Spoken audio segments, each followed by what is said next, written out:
Hello everyone, आप सभी का फिर से स्वागत है। यह इकोनॉमिक्स घटना चक्र का डिस्कशन है और आज का टॉपिक है गरीबी।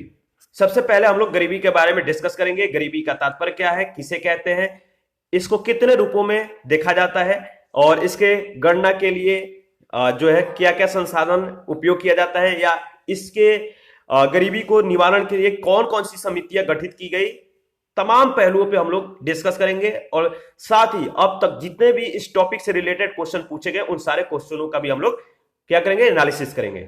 ठीक है, तो चलिए स्टार्ट करते हैं। सबसे ज्यादा इंपॉर्टेंट है कि गरीबी का तात्पर्य क्या है, किसे गरीब कहेंगे। देखिए, गरीबी का जो तात्पर्य है वो है आधारभूत आवश्यकताओं तक पहुंच की असमर्थता। यानी जब व्यक्ति अपनी मौलिक जरूरतों को भी पूरा न कर सके तो वह गरीब है। गरीबी को दो रूपों में देखा जाता है, पहला निरपेक्ष गरीबी और दूसरा सापेक्ष गरीबी। निरपेक्ष गरीबी यानी एब्सोल्यूट पॉवर्टी, यह क्या दर्शाता है? निरपेक्ष गरीबी यह दर्शाता है कि कितने लोग गरीबी में जी रहे हैं। निरपेक्ष गरीबी मापन को हेड काउंट विधि कहा जाता है। और हेड काउंट विधि क्यों कहा जाता है? क्योंकि यह गरीबों की संख्या को बताता है। इस विधि में उपभोग व्यय या न्यूनतम आवश्यकता पोषण स्तर के आधार पर गरीबी रेखा का निर्धारण कर उन लोगों को गरीब मान लिया जाता है जिनका उपभोग व्यय गरीबी रेखा से नीचे है। सापेक्ष गरीबी यानी रिलेटिव पॉवर्टी, ये क्या है, इसका क्या तात्पर्य है? देखिए, सापेक्ष जो गरीबी है अर्थव्यवस्था में आय एवं संपत्ति के वितरण की स्थिति को दर्शाता है। सापेक्ष गरीबी मापन की दो प्रमुख विधियां हैं, पहला है लॉरेंज वक्र विधि, दूसरा है गिनी गुणांक। इसके बारे में हम लोगों ने डिस्कस कर लिया है। जो लोग हमारे साथ कंटिन्यू बने हैं उनको मालूम होगा लॉरेंज वक्र विधि और गिनी गुणांक। देखिए, फिर भी हम लोग यहां पे डिस्कस कर लेते हैं, इंपॉर्टेंट है जो दो चार पॉइंट है मतलब इसके संदर्भ में। लॉरेंज वक्र का जो प्रतिपादन हुआ था 1905 में मैक्स ओ लॉरेंज के द्वारा। तो कब हुआ था, किसने किया था, इंपॉर्टेंट है, ध्यान में रखिएगा। और यह जो है, जो लॉरेंज वक्र विधि है, यह राष्ट्रीय आय के वितरण को रेखा चित्रीय प्रदर्शन करता है, जिसमें लॉरेंज वक्र का प्रत्येक बिंदु राष्ट्रीय आय की जनसंख्या में वितरण को दर्शाता है और यह प्रतिशत के मात्रा में जो है दर्शाएगा। लॉरेंज वक्र कुल आय के संचयी प्रतिशत और जनसंख्या के संचयी प्रतिशत के मध्य वितरण को प्रदर्शन करता है। तो आप यहाँ पे जो है लॉरेंज वक्र का जो यहाँ पे चित्र है आप देख सकते हैं। एक तरफ है आय का संचयी प्रतिशत, दूसरे तरफ है जो इसमें निरपेक्ष समता रेखा है आप देख सकते हैं, और जनसंख्या का संचयी प्रतिशत दूसरे तरफ में दिया गया है।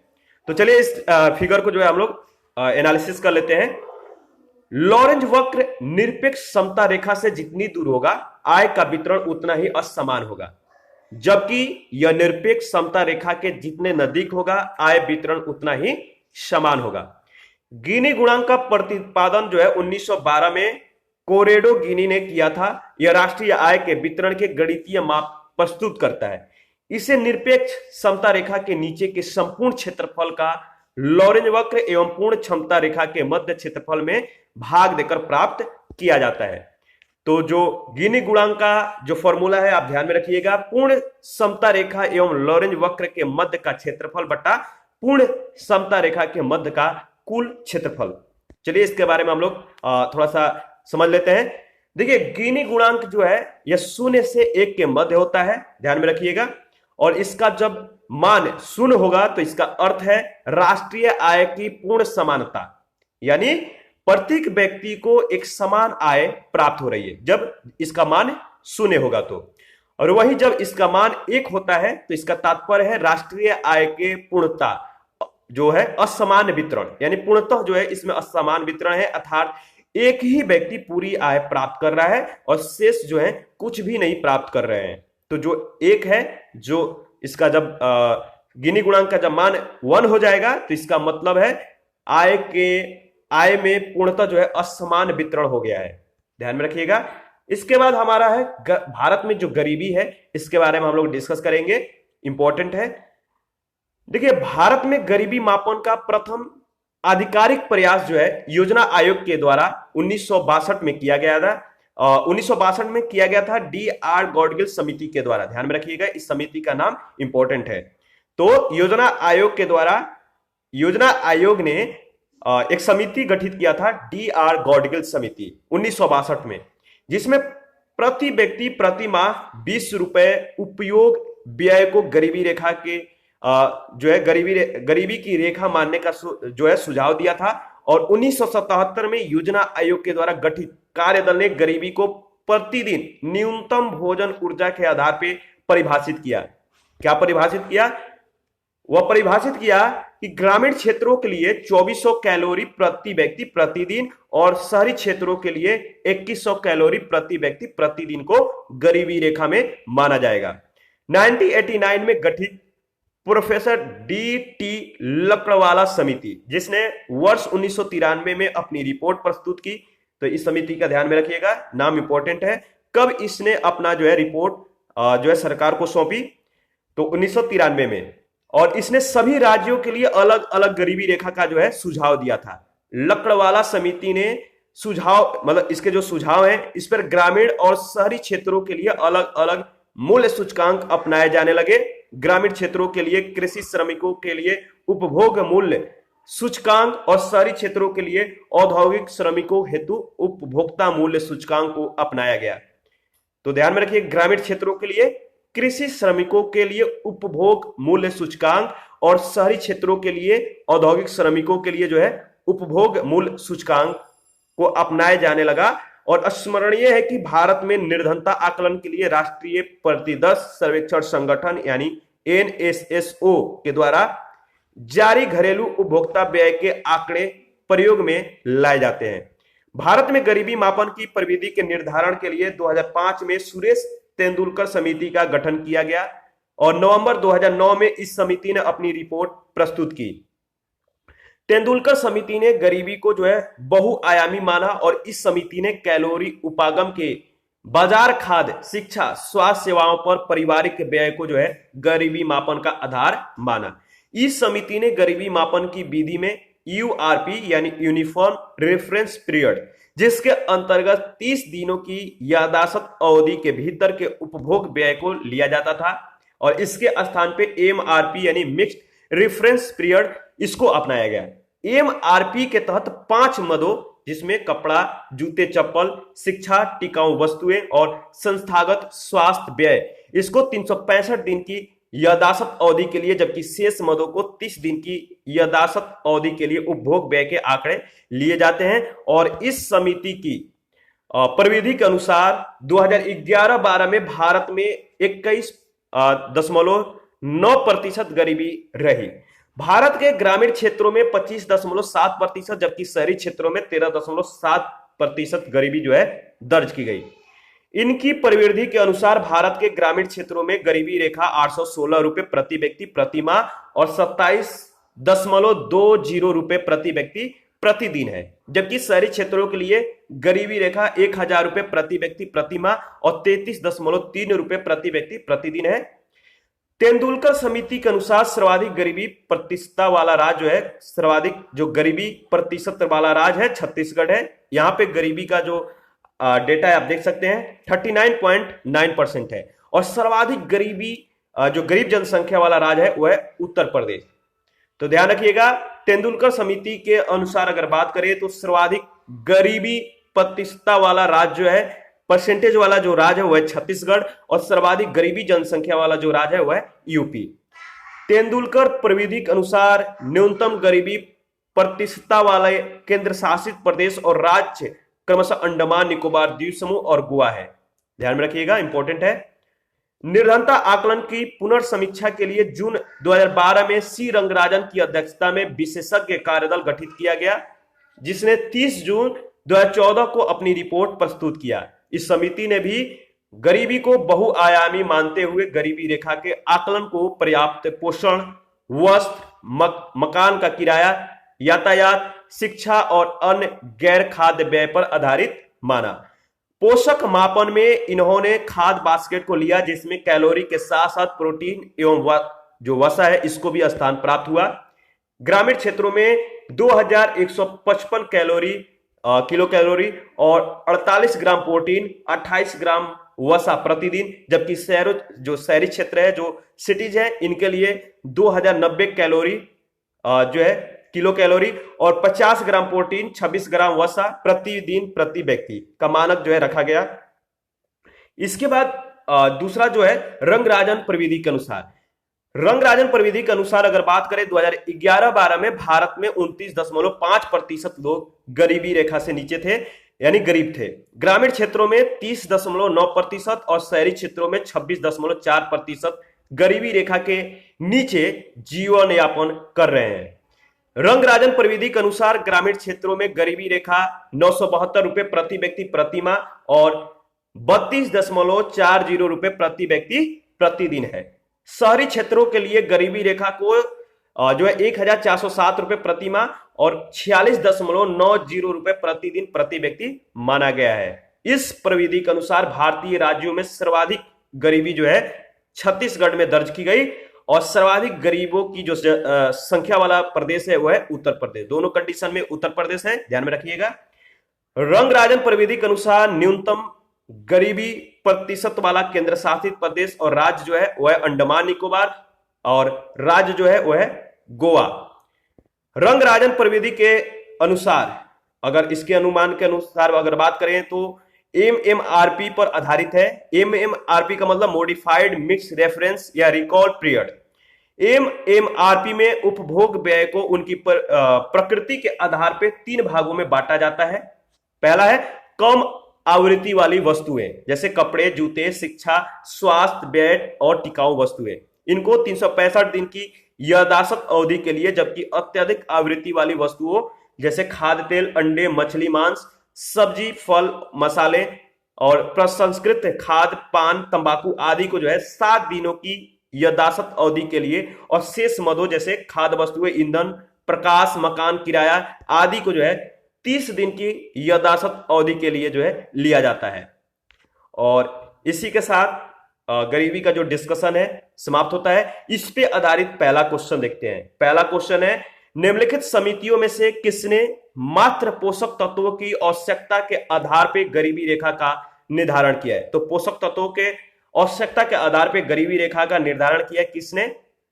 तो सही जवाब है अलग समिति ने। ए ऑप्शन करेक्ट ऑप्शन है।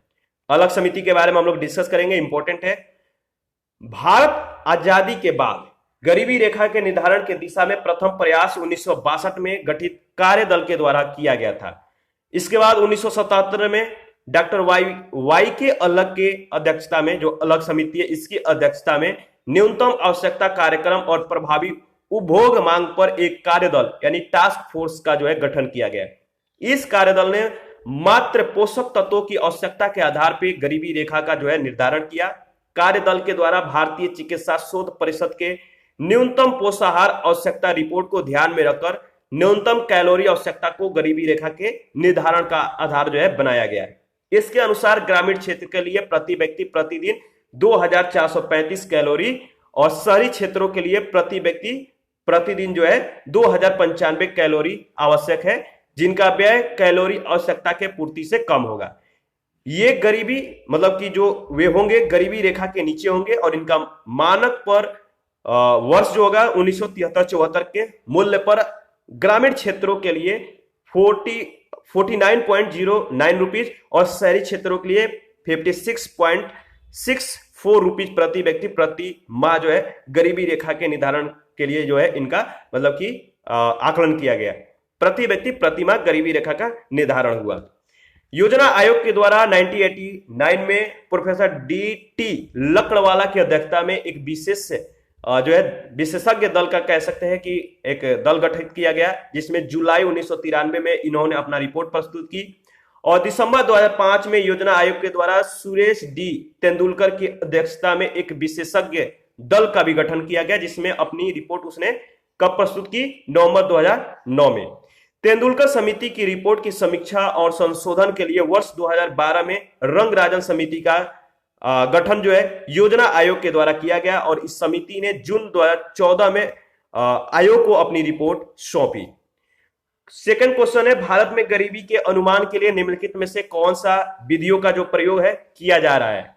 सही जवाब क्या होगा? तो देखिए, भारत में गरीबी के अनुमान के लिए जो विधि प्रयोग किया जा रहा है इसका सही जवाब है पारिवारिक उपभोग व्यय। ठीक है, यानी जो इसमें थर्ड स्टेटमेंट है और आपका सी ऑप्शन जो होगा करेक्ट ऑप्शन होगा। देखिए, वर्तमान में गरीबी रेखा का निर्धारण पारिवारिक उपभोग व्यय के आधार पर किया जाता है, जबकि पूर्व में सिर गणना विधि, कैलोरी ग्रहण विधि आदि का भी प्रयोग होता था। और उत्तर प्रदेश लोक सेवा आयोग ने अपने प्रारंभिक जो उत्तर पत्रक में था, इस प्रश्न का सही विकल्प बी को माना था। बी का मतलब इसमें सिर गणना विधि, कैलोरी ग्रहण विधि और पारिवारिक उपभोग जो व्यय है, इस विधि को माना था, जो कि इसने मतलब बी इसने सही माना था, लेकिन हमारा जो एग्जैक्ट सही जवाब होगा वो होगा पारिवारिक उपभोग व्यय, अगर वर्तमान की बात करें तो। थर्ड नंबर है, 90 के दशक के सरकारी आंकड़ों के अनुसार सामाजिक या धार्मिक समूहों के निम्नलिखित समुदायों में से किस एक में गरीबी का प्रभाव क्षेत्र सबसे अधिक है? तो सही जवाब होगा बिहार, उड़ीसा, मध्य प्रदेश, महाराष्ट्र के जनजातीय जन। तो बी ऑप्शन करेक्ट ऑप्शन है। इसके बारे में देख लेते हैं। भारत के देखिए आर्थिक रूप से पिछड़े राज्यों में बिहार, उड़ीसा, मध्य प्रदेश, इसके साथ साथ महाराष्ट्र के जनजातीय समूहों में 90 के दशक में गरीबी की दर अन्य सामाजिक समूहों की अपेक्षा सबसे ज्यादा रही। क्वेश्चन नंबर 4 है, शहरी क्षेत्रों में गरीबी रेखा से निम्नलिखित में से औसतम कम कैलोरी प्रतिदिन प्रति व्यक्ति का मानक भारतीय योजना आयोग के द्वारा कितना निर्धारित किया गया है? तो बताइए, इसका सही जवाब है 2100 कैलोरी प्रतिदिन प्रति व्यक्ति। योजना आयोग के द्वारा गठित विशेषज्ञ समूह के द्वारा शहरी क्षेत्रों में प्रति व्यक्ति 2100 कैलोरी प्रतिदिन, ग्रामीण क्षेत्रों में प्रति व्यक्ति 2400 कैलोरी प्रतिदिन जो है गरीबी की रेखा को निर्धारित की गई थी। और इसके अनुसार जिस व्यक्ति को इतना भोजन भी प्राप्त नहीं हो पाता है, उन्हें गरीबी रेखा से नीचे माना जाएगा। 5 नंबर है, भारत में ग्रामीण क्षेत्रों में गरीबी रेखा को निर्धारित करने के लिए निम्न प्रति व्यक्ति कैलोरी जो है ग्राह्यता में से किस एक की संतुति की गई है? तो ग्रामीण क्षेत्रों में आपको बताना है गरीबी रेखा को निर्धारित करने के लिए कितने कैलोरी जो है प्रतिदिन प्रति व्यक्ति को जो है मतलब कि इसमें बात कही गई है। तो सही जवाब है 2400 कैलोरी प्रतिदिन प्रति व्यक्ति ग्रामीण क्षेत्रों में, बी ऑप्शन। इसके बारे में हम लोगों ने डिस्कस किया था। आगे बढ़ते हैं। 6 नंबर है, भारत में गरीबी को परिभाषित किया गया है। तो सही जवाब होगा कैलोरी प्राप्ति से, सी ऑप्शन। नेक्स्ट, भारत में गरीबी रेखा के नीचे के व्यक्ति को ऐसा इस आधार पर वर्गीकृत किया गया है कि क्या, ए ऑप्शन में दिया गया है, वे न्यूनतम विहित खाद्य सामग्री पाने के हकदार हैं। तो भारत में गरीबी रेखा के नीचे के व्यक्तियों को ऐसा इस आधार पर वर्गीकृत किया गया है कि वे न्यूनतम विहित खाद्य सामग्री पाने के हकदार हैं। तो ए ऑप्शन आपका बिल्कुल सही है। क्वेश्चन नंबर 8 है, भारतीय योजना आयोग के अनुसार निम्नलिखित में से कौन से जो है गरीबी रेखा के लिए सही है? तो इसमें आप देखकर बताइए। गरीबी रेखा के लिए जो सही जवाब है, आपको 4 स्टेटमेंट यहां पे दिया गया है और ऑप्शन दिया गया है। बताइए इन स्टेटमेंट को देखकर कि सही ऑप्शन क्या होगा। देखिए, अगर सही ऑप्शन के बारे में बात करें तो ग्रामीण क्षेत्रों में प्रति व्यक्ति 26 रुपए प्रतिदिन, और इसके बाद नेक्स्ट वाला बताइए, नगरीय क्षेत्रों में प्रति व्यक्ति 32 रुपए प्रतिदिन। तो 2 और 3, सी ऑप्शन आपका राइट आंसर। योजना आयोग ने एनएसएसओ के परिवार उपभोग व्यय सर्वेक्षण के आंकड़ों का इस्तेमाल करते हुए योजना आयोग ने किनका, एनएसएसओ के परिवार उपभोग व्यय सर्वेक्षण के आंकड़ों का इस्तेमाल करते हुए तेंदुलकर समिति के सिफारिश के अनुसार 2011-12 के संबंध में गरीबी अनुपात और गरीबी रेखाओं को अद्यतन बनाया।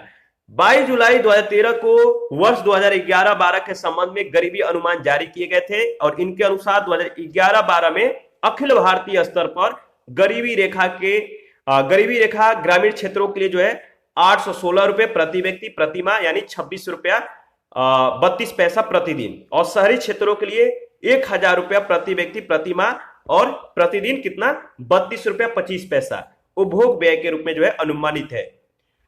आगे बढ़ते हैं। 9 नंबर है, भारत में गरीबी अनुमानों का जो आधार है आपको बताना है। तो परिवार का उपभोग व्यय, भारत में गरीबी अनुमानों का जो आधार है वह है परिवार का उपभोग व्यय। योजना आयोग के द्वारा गरीबी रेखा से नीचे अधिवासित जनसंख्या की गणना के लिए एक विशेषज्ञ दल का गठन करता है, और जो राष्ट्रीय प्रतिदश सर्वेक्षण यानी जो एनएसएसओ है, इसके द्वारा एकत्रित उपभोग व्यय के आंकड़ों का इस हेतु प्रयोग किया जाता है कि भारत में गरीबी अनुमानों का आधार परिवार का उपभोग व्यय है। ठीक है, तो ध्यान रखिएगा, जो एनएसएसओ के जो उपभोग व्यय का आंकड़ा है, इसके आधार पे जो है एनालिसिस करके चीजों को जो है मतलब कि इसमें शेयर किया गया है। भारत में बेरोजगारी और गरीबी के अनुमान आधारित हैं किसके? परिवार के सर्वेक्षण पे। तो एनएसएसओ के परिवार के उपभोग व्यय के सर्वेक्षण पे। तो सी ऑप्शन आपका सही जवाब होगा। एनएसएसओ के परिवार के उपभोग व्यय के सर्वे पे जो है जो बेरोजगारी और गरीबी है इसके अनुमान आधारित है। 11 नंबर क्वेश्चन है, सेम क्वेश्चन है। भारत में गरीबी रेखा के निर्धारण का जो आधार है आपको बताना है, वो है आपका उपभोग आंकड़ा। 12 नंबर है, गरीबी रेखा निकालने के लिए कौन सा तरीका उपयोग में नहीं लाया जाता है? वो है साक्षरता, डी ऑप्शन। देखिए, गरीबी रेखा आकलन के लिए साक्षरता का जो है उपयोग नहीं किया जाता है, जबकि उपयुक्त प्रश्न में प्रदत्त अन्य सभी विकल्पों का प्रयोग जो है गरीबी रेखा आकलन के लिए जो है प्रयोग में लाया जाता है। ध्यान में रखिएगा। 13 नंबर है, भारत में निर्धनता के स्तर का आकलन किया जाता है किस आधार पे? तो परिवार के उपभोग व्यय के आधार पे। सेम क्वेश्चन है, इसके बारे में हम लोगों ने डिस्कस किया है। आगे बढ़ते हैं। और 14 नंबर है, भारत में गरीबी का स्तर कायम किया जाता है इस आधार पर। तो भारत में गरीबी का जो स्तर है किस आधार पर कायम किया जाता है? घरेलू उपभोग के व्यय के द्वारा। आगे बढ़ते हैं। नेक्स्ट क्वेश्चन 15, निम्नलिखित में कौन लॉरेंज वक्र के द्वारा मापा जाता है? लॉरेंज वक्र के द्वारा क्या मापा जाता है आपको बताना है। सही जवाब है आय की विषमता। इंपॉर्टेंट है, इसके बारे में हम लोगों ने डिस्कस किया है। देखिए, लॉरेंज वक्र का प्रतिपादन किसने किया था आपको बताना है। तो डॉक्टर मैक्स ओ लॉरेंज। इन्होंने धन और आय की विषमता का अध्ययन करने के लिए जो है लॉरेंज वक्र का प्रतिपादन किया था, और उनके नाम पर ही इसे जो है लॉरेंज वक्र कहा जाता है। इस वक्र का प्रयोग आय, धन, मजदूरी, लाभ, पूंजी और उत्पादन आदि के वितरण का अध्ययन करने के लिए भी किया जाता है। लॉरेंज वक्र है समान वितरण रेखा से वास्तविक वितरण के विचलन का बिंदु रेखीय माप है। यह समान वितरण रेखा के जितना पास होगा उसे उस श्रेणी में अपकिरण की मात्रा या आय की विषमता उतने ही कम होगी, अर्थात वितरण में उतनी ही कम असमानताएं भी पाई जाएंगी। इसके विपरीत लॉरेंज वक्र समान वितरण रेखा से जितना दूर होगा, श्रेणी में अपकिरण की मात्रा उतनी ही अधिक होगी। यदि लॉरेंज वक्र समान वितरण रेखा पर पड़ता है तो श्रेणी में अपकिरण बिल्कुल नहीं माना जाएगा। ध्यान में रखिएगा। और यहाँ पे आप जो है इसका फिगर देख सकते हैं और एनालिसिस कर सकते हैं। 16 नंबर है, आय का वितरण मापा जाता है किससे? तो लॉरेंज वक्र से। सेम क्वेश्चन है। और 17 नंबर है, गरीब की जो गरीबी है इसकी संस्कृति का विचार प्रस्तुत किसने किया था? तो गरीबी की संस्कृति का विचार जो है ऑस्कर लुईस के द्वारा प्रस्तुत किया गया था। ये ऑप्शन आपका बिल्कुल सही होगा।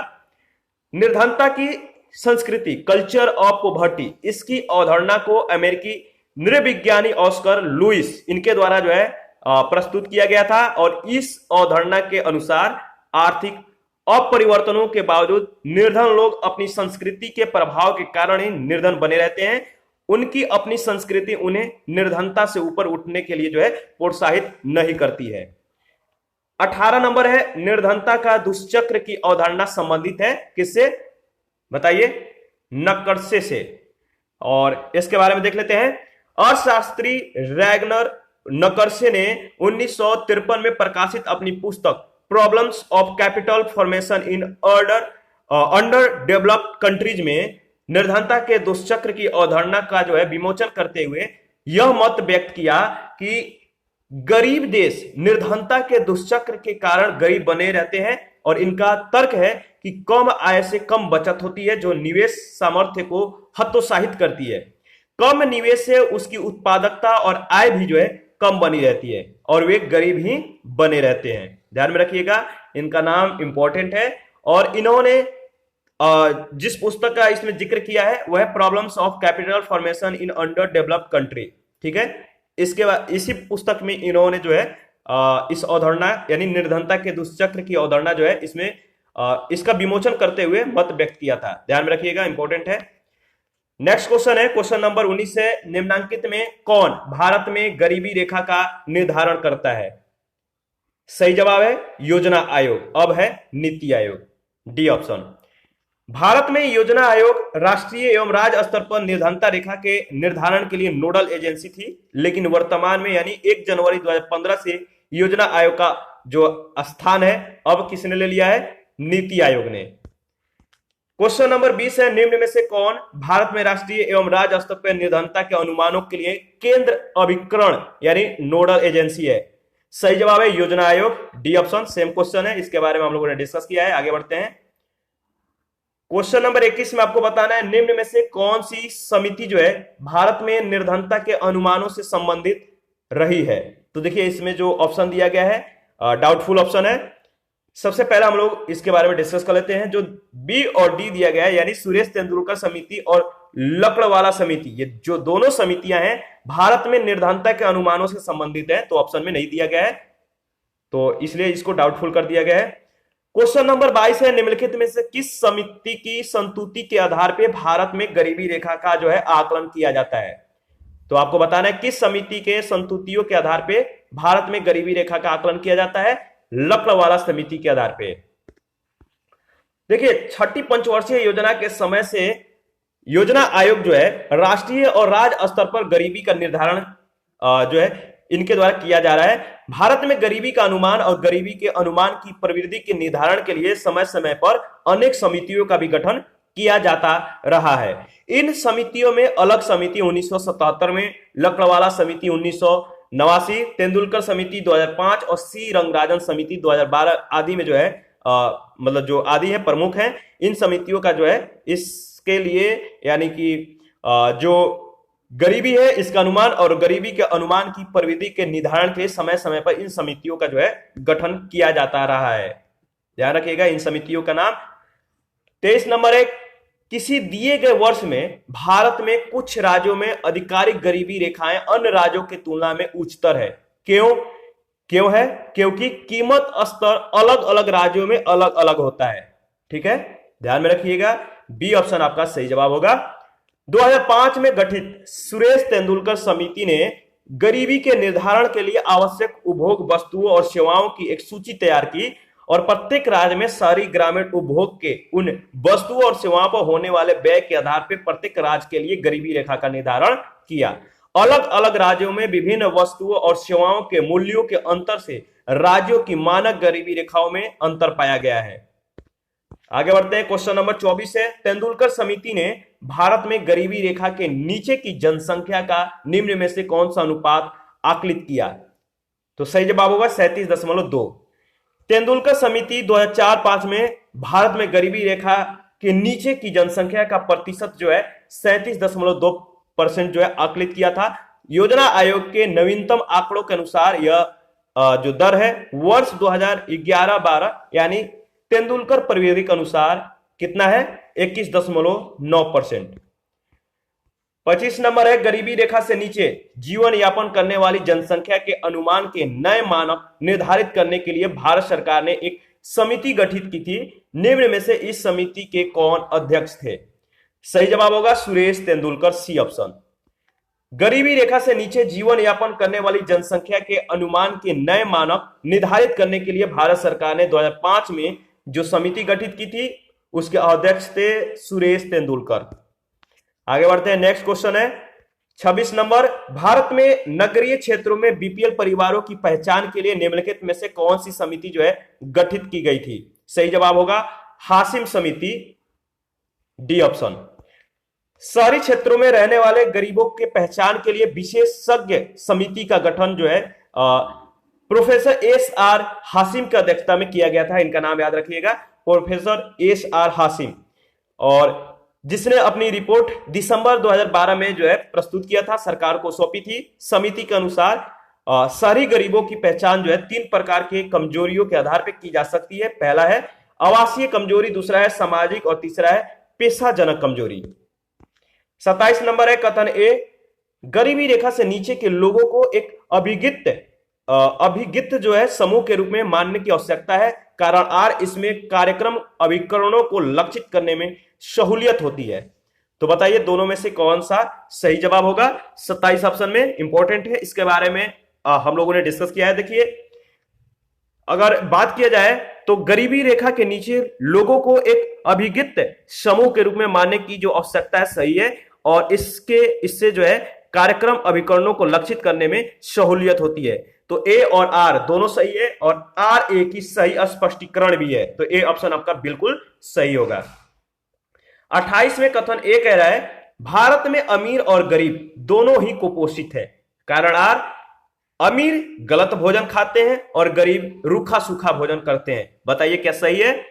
तो देखिए पहला यानी ए और आर दोनों सही है, और आर ए की सही व्याख्या है। तो पहला स्टेटमेंट यानी ए ऑप्शन आपका सही जवाब होगा। दोनों स्टेटमेंट सही है और एक दूसरे की व्याख्या भी कर रहे हैं। अगर इसके बारे में थोड़ा बहुत हम लोग डिस्कस कर ले तो ज्यादा बेहतर होगा। भारत में देखिए गरीब और अमीर जो दोनों व्यक्ति हैं कुपोषित हैं। क्योंकि देखिए जो गरीब लोग हैं इनके पास पोषण प्राप्त करने के बहुत सीमित विकल्प हैं, रूखा सूखा खाते हैं, पूर्ण रूप से जो है पोषण मतलब कि युक्त जो भोजन है नहीं कर पाते हैं। और अमीर जो व्यक्ति हैं अतिशय जो खान पान अस्वास्थ्यकर खाद्य है इनका सेवन करते हैं। भारत में कुपोषण के संदर्भ में कारण और कथन दोनों सही हो जाता है, ध्यान में रखिएगा। 29 नंबर है योजना आयोग के द्वारा अप्रैल 2011 में प्रसारित आंकड़ों के अनुसार भारत में 2009-10 में गरीबी का प्रतिशत घटकर कितना हो गया। तो 2009-10 में मतलब कि 2011 में प्रसारित आंकड़े के अनुसार 2009-10 में जो गरीबी का प्रतिशत है घटकर जो है 32% हो गया। सी ऑप्शन आपका सही जवाब होगा। ठीक है, आगे बढ़ते हैं। अच्छा, इसमें जो इंपॉर्टेंट है, जो न्यू डेटा है, इसके बारे में जो है डिस्कस करना इंपॉर्टेंट हो जाता है। तो चलिए इसको पहले हम लोग डिस्कस करके नेक्स्ट क्वेश्चन को देखेंगे। योजना आयोग के द्वारा अप्रैल 2011 में प्रसारित आंकड़े के अनुसार अभिजीत सेन के रिपोर्ट के आधार पर जो है यह डेटा जो है प्रकाशित है। 2009-10 में निर्धनों की संख्या के 38.5 करोड़ रहने का आकलन था, जो कि कुल जनसंख्या का 32% था। और तेंदुलकर समिति के अनुसार बात किया जाए तो 2004-5 में देश में निर्धनों की संख्या 37 करोड़ थी, जो तत्कालीन जनसंख्या का 37.2% थी। जुलाई 2013 में योजना आयोग के द्वारा जारी नवीनतम आंकड़े यानी तेंदुलकर समिति के प्रविधि पर आधारित है, और इसके अनुसार अगर बात करें तो 2011-12 में गरीबी का प्रतिशत जो है 21.9% है। तो हमारा न्यू डेटा जो है इंपॉर्टेंट है, ध्यान में रखिएगा। 2011-12 में गरीबी का जो प्रतिशत है 21.9% है। 30 नंबर है 5 वर्ष पूर्व भारत में गरीबी का प्रतिशत 37.2% पाया गया। योजना आयोग के द्वारा अप्रैल 2011 में प्रसारित आंकड़ों के अनुसार गरीबी का प्रतिशत 2009-10 में कम होकर अब कितना हो गया। तो सेम क्वेश्चन है 32% सी ऑप्शन।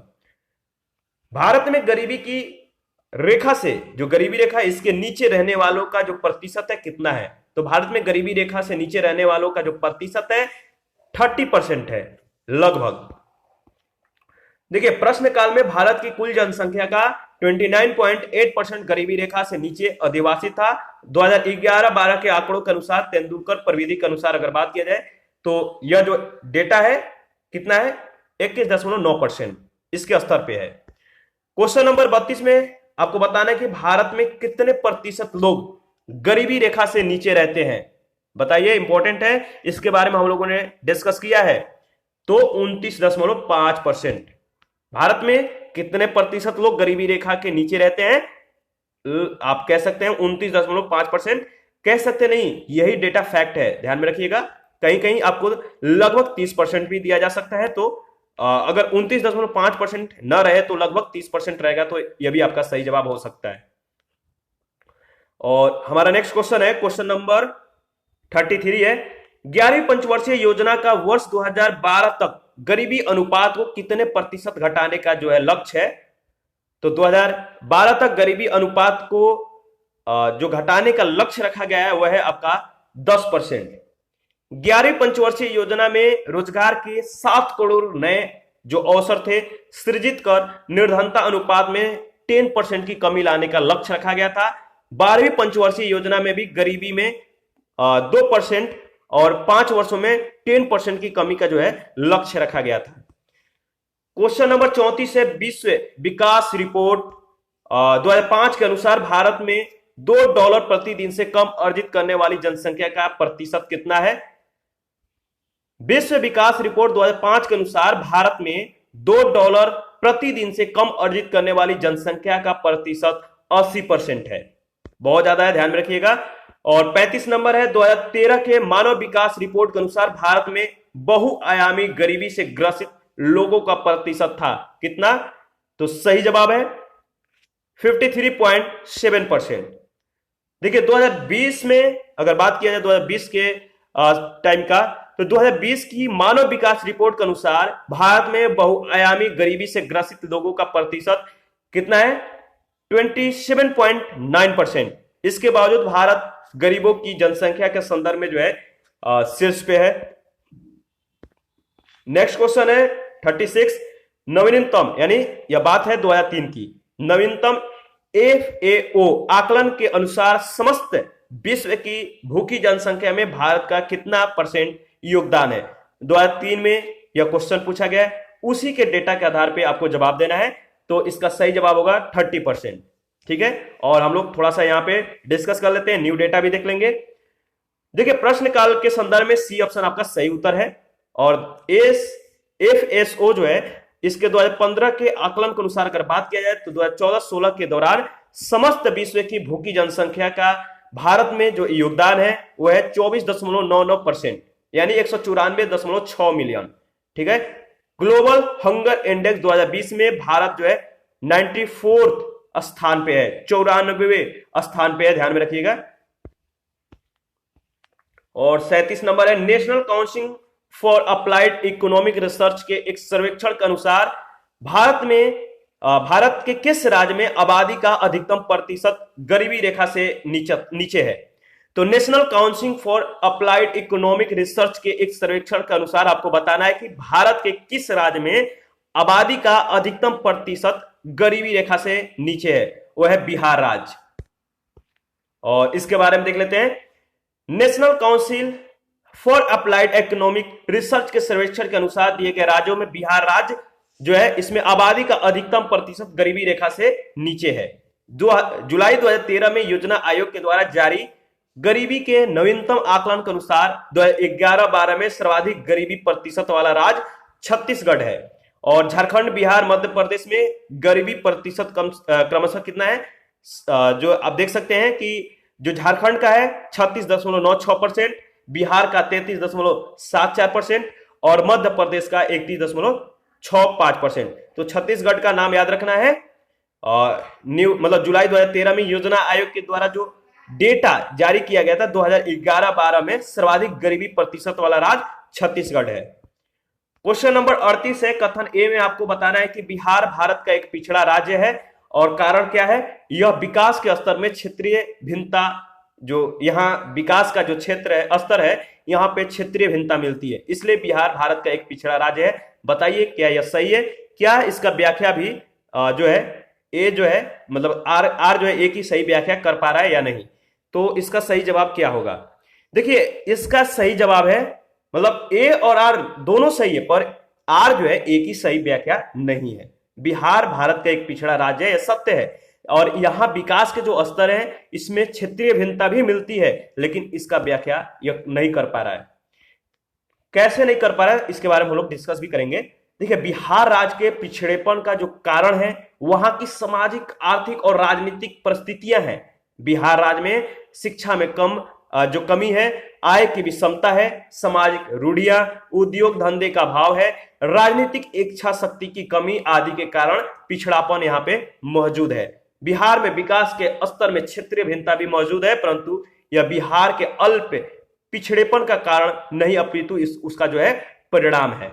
ठीक है, और इसी के साथ इस क्वेश्चन के साथ जो है अपना सेशन जो है यहीं पे समाप्त करते हैं। नेक्स्ट सेशन में 39 से जो है हम लोग स्टार्ट करेंगे। तो थैंक यू। आप अपना प्रतिक्रिया जरूर दीजिए, आपके प्रतिक्रियाओं का हमें बेसब्री से इंतजार रहता है। और जो लोग टेलीग्राम चैनल को ज्वाइन नहीं किए हैं तो वीडियो के डिस्क्रिप्शन बॉक्स में उसका लिंक दिया गया है, ज्वाइन कर लीजिए। आपको वहां पे जो करेंट अफेयर है, जीएस से रिलेटेड या बहुत चीजें जो है अपडेट कराए जाते हैं, क्विज कराए जाते हैं, जो आपके लिए बेनिफिट है। तो आप ज्वाइन कर लीजिए। Thank you.